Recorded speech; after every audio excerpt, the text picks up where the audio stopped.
నమస్తే. బీఆర్కే భక్తి ఛానల్కి స్వాగతం. నేను పద్మ. ఈ రోజు మనతో పాటు ఉన్నారు శ్రీచక్రపీఠం వ్యవస్థాపకులు, ప్రముఖ జ్యోతిష్య పండితులు డాక్టర్ ప్రదీప్ జోషి గారు. వారిని అడిగి మరిన్ని విషయాలు తెలుసుకునే ప్రయత్నం చేద్దాం. నమస్తే గురుగారు. శ్రీమాత్రే నమః. గురుగారు, షష్టగ్రహ కూటమి వస్తుంది. దానివల్ల ఏమైనా ప్రభావాలు ఉంటాయా? అంటే ఏ రాశులకైనా దీని గురించి ఏమైనా ప్రభావాలు ఉండే అవకాశం ఉందా? వారు ఎలాంటి పరిహారాలు చేసుకుంటే మంచి ఫలితాలు ఉండే అవకాశం ఉందంటారు? శ్రీ గురుభ్యో నమః. శ్రీమాత్రే నమః. అచింత్యావ్యక్తరూపాయ నిర్గుణాయ గుణాత్మనే సమస్త జగదాధార మూర్తయే బ్రహ్మణే నమః. యోంతఃప్రవిశ్య మమ వాచమిమాం ప్రసుప్తాం సంజీవయత్యఖిల శక్తిధరస్వధామ్నా అన్యాంశ్చ హస్తచరణశ్రవణత్వగాదీన్ ప్రాణాన్నమో భగవతే పురుషాయ తుభ్యం. శ్రీమాత్రే నమః. గ్రహణాలు జీవితాన్ని మార్చేటువంటి దిశానిర్దేశాలు. బాగా గుర్తుపెట్టుకోవాలి. షష్టగ్రహ కూటమి జరిగినప్పుడు ఏం జరుగుతుంది అని అంటే, ఇది గ్రహణం జరిగింది. ఈ గ్రహణం జరిగినప్పుడు ఏం జరుగుతుంది అని అంటే, కొన్ని రాశుల వారికి 4 రాశుల వారికి అదృష్టయోగం ఇస్తుంది. 4 రాశుల వారిని కిందికి తొక్కేస్తుంది. అందులోపల 2 రాశులేమో పూర్తిగా నష్టపోయేటువంటి రాశులు, 2 రాశులు సాధారణంగా నష్టపోయే రాశులు, 2 రాశులు అద్భుతమైన అదృష్ట యోగాన్ని పొందేటువంటి రాశులు ఉంటాయి. ఇంకో 2 రాశులు సాధారణంగా రాజయోగాన్ని పొందేటువంటి, ఇంకొక 4 రాశులకి నాట్ గుడ్ నాట్ బ్యాడ్ అన్నట్టుగా ఉంటుంది. సో ఆ రాశులు ఏంటో జాగ్రత్తగా చెప్తాను, వినండి. అయితే ఈ షష్టగ్రహ కూటమి ఏంటంటే కనుక, ఇది సూర్యగ్రహణం ఏర్పడుతుంది. ఈ యొక్క కూటమిలో మీనరాశిలో సూర్యగ్రహణం ఏర్పడుతుంది. అది ఉత్తరా భాద్రపద నక్షత్రం యొక్క 4వ పాదము, రేవతి నక్షత్రం 1వ పాదం యొక్క సంధిలో ఈ గ్రహణం ఏర్పడుతుంది. ఈ గ్రహణము మన భారతదేశంలో కనబడదు. మనకి సూతకము అలాంటి మైలలు ఏమీ ఉండవు. సో భారతీయులు ఎవరు కంగారు పడాల్సిన అవసరం లేదు ఈ గ్రహణం గురించి. కానీ నేను ఇందాక చెప్పాను, మళ్ళీ చంద్రగ్రహణం అప్పుడు చెప్పాను, ఇది కూడా చెప్తున్నాను. గ్రహణము అదృష్టప్రద సమయము అని చెప్పాను, మీకు ఇందాకే చెప్పాను. గ్రహణ సమయములో దైవ అనుష్ఠానం చేసుకోవాలి, దైవారాధన చేయాలి. అందుకే మనకి గ్రహణం సూతకం మైల అనేటట్టుగా పెట్టారు. గ్రహణము సూతకం మైల కాదు, గ్రహణం అదృష్ట సమయం. అది ఆ సమయంలో పట్టు స్నానం చేసుకొని మన యొక్క నెగిటివ్స్ అన్నీ పక్కన పెట్టేసుకొని కూర్చొని ఒక 3 గంటల సేపు ధ్యానం చేసుకోవాలి. ధ్యానం చేసుకొని ఒక మంత్ర జపము, గురు ఉపదేశపూర్వకంగా ఒక మంత్రం జపం చేసుకొని ధ్యానం చేసుకొని గ్రహణం అయిపోయిన తర్వాత విడుపు స్నానం చేసుకుంటే ఆ సమయంలో నీకు దేవతాశక్తి అనేది నిన్ను ఆవహిస్తుంది. ప్రతి ఒక్క మనిషికి గ్రహణం సమయంలో దేవతాశక్తి ఆవహిస్తుంది. ఎవరైతే గనక మంత్రజపం చేస్తారో ఆ మంత్రజపం చేసే వ్యక్తిని దేవతాశక్తి ఆవహిస్తుంది. గుర్తుపెట్టుకోండి, ఎవరైనా సరే అది మంత్రజపం చేసే ప్రతి ఒక్కరు వ్యక్తికి. అందుకే గ్రహణ సమయము పర్వకాలం అని అంటారు. అందుకే మా శ్రీచక్ర పీఠంలో ఈ గ్రహణ సమయంలో యాగం చేస్తాం.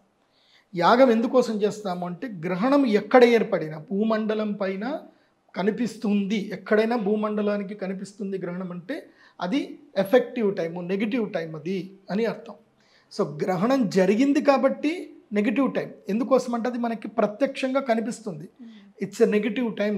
మనకి వెలుగునిచ్చేటువంటి సూర్యుడు కాసేపు కనబడకుండా పోతున్నాడు అనేది మనకి ఆ యొక్క ఈవెంట్ అనేది ఏం చెప్తుందంటే నెగిటివ్ టైం అని సూచిస్తుంది. ఆ టైంలో మనం చేయాల్సింది ఏంటంటే యాగం చేయాలి. దివ్యమైన మంత్రాలతో కూర్చొని దేవాలయంలో యాగం చేయాలి, ఇళ్లలో యాగం చేయకూడదు. నా శిష్యుడు నేనంటే విపరీతమైన ప్రేమ, మంచి పిల్లవాడు. కాకపోతే ఏంటంటే అతనికి ఉద్యోగరీత్యా బయటకు వెళ్ళలేకపోయాడు. కోవిడ్కి బిగినింగ్ టైంలో 2019లో అప్పుడు షష్టగ్రహ కూటమి ఏర్పడినప్పుడు వాడికి ఉద్యోగరీత్యా రాలేకపోయాడు. కండక్టర్ పిల్లాడు. వాడు ఇంట్లో చేయించుకున్నాడు, పెట్టకుండా, నాకు చెప్పకుండానే ఇంట్లో చేసుకున్నాడు. దానివల్ల చాలా పెద్ద నెగిటివ్ జరిగింది. ఈ లాస్ ఇస్ సన్, యాక్సిడెంట్లో పిల్లాడిని కోల్పోయాడు. గ్రహణం సమయంలో ఇంట్లో ఎలాంటి అనుష్ఠానాలు చేయకూడదు, ఇంటి బయట చేసుకోవాలి, ఇంట్లో చేయకూడదు. గుర్తుపెట్టుకోండి. దేవాలయంలో కానీ, పుణ్యక్షేత్రంలో కానీ, తీర్థక్షేత్రంలో కానీ, నదీ క్షేత్రంలో కానీ జాగ్రత్తగా ఉంటూ అనుష్ఠానం చేసుకోవాలి. ఎందుకోసం అంటే మనం రాక్షసులకి విరుద్ధంగా చేస్తున్నాం. అది రాక్షసులకి విరుద్ధంగా చేస్తున్నాం. సో వాళ్ళు కూడా మనల్ని పగబడతారు కదా. రాక్షసులు కూడా దేవతలకి అనుకూలంగా రాక్షసులకు విరుద్ధంగా చేస్తాం మనం. దానికి మనం దేవాలయంలో కూర్చొని ఎక్కడైతే యంత్రశక్తి ఉందో ఆ యంత్రశక్తి, గురుశక్తి ఎక్కడైతే ఉందో అక్కడ చేసుకోవాలి. ఇప్పుడు మా శ్రీచక్ర పీఠంలో మేము అనుష్ఠానం చేస్తాం ఈ సూర్యగ్రహణ సమయంలో. ఎందుకోసం అంటే నా దగ్గర ఒక శక్తి ఉంటుంది, ఒక రుద్రశూలం అనేటువంటి ఒక శక్తి ఉంటుంది. రుద్రశూలం ఎక్కడైతే ఉంటుందో అక్కడ నెగిటివ్స్ రావిక. ఎందుకోసం అంటే అది రుద్రగణాల యొక్క శక్తిని చూపిస్తుంది. మీకు తెలుసో తెలియదో, అది రుద్రశూలానికి సంబంధించి ఆల్రెడీ ఒక సినిమాలో ఉంటుంది, అంజీ సినిమాలో ఉంటుంది. ఆ యొక్క శివుణ్ణి, ఆత్మలింగాన్ని కాపాడుతూ ఉంటుంది రుద్రశూలం. సో అది అప్పట్లో కోడి రామకృష్ణ గారికి మా నాన్నగారు ఇచ్చిన సలహా అనేది. కాబట్టి ఆ రుద్రశూలం మా దగ్గర ఉంటుంది. రుద్రశూలం అక్కడ ఉండి గ్రహణం సమయంలో రుద్రశూల స్పర్శ తీసుకోవాలి, రుద్రశూల స్నానం చేయాలి. నీ జీవితంలో ఎంత పెద్ద నెగిటివ్ ఉన్నా టప్ అని ఎగిరిపోతుంది అంతే. కాబట్టి గ్రహణం సమయంలో తప్పకుండా యాగం చేయించుకోండి. మీ జీవితంలో మార్పు వస్తుంది, నేను ఇస్తున్న గ్యారంటీ, మార్పు వస్తుంది.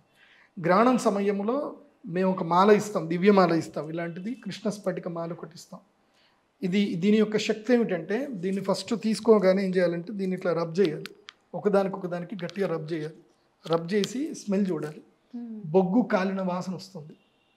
మనకి నిప్పు కణికలు కాలినప్పుడు ఒక స్మెల్ వస్తుంది, కైండ్ ఆఫ్ ఆ స్మెల్ వస్తుంది దీంట్లో నుంచి. సో ఇది మెడలో వేసుకొని మన నిత్య కర్మను మనం చేసుకుంటూ ఉండాలి.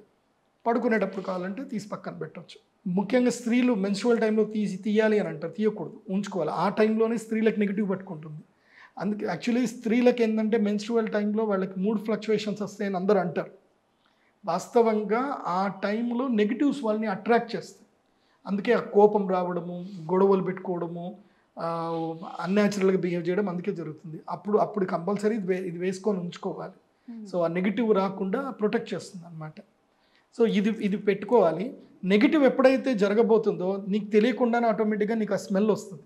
అంటే ఇది వర్క్ చేస్తుంది అన్నప్పుడు, నెగిటివ్ వచ్చినప్పుడు ఇది వర్క్ చేస్తుంది అన్నప్పుడు స్మెల్ వస్తుంది మనకి. సో మనకు తెలిసిపోతుంది, ఏదో నెగిటివ్ జరగబోతుంది, మనం కొంచెం జాగ్రత్తగా ఉండాలని తెలిసిపోతుంది. సో ఈ కృష్ణ స్ఫటికమాలకు ఆ శక్తి ఉంటుంది. ఇది మేము గ్రహణం రోజు అందరికీ ప్రసాదంగా ఇస్తున్నాం.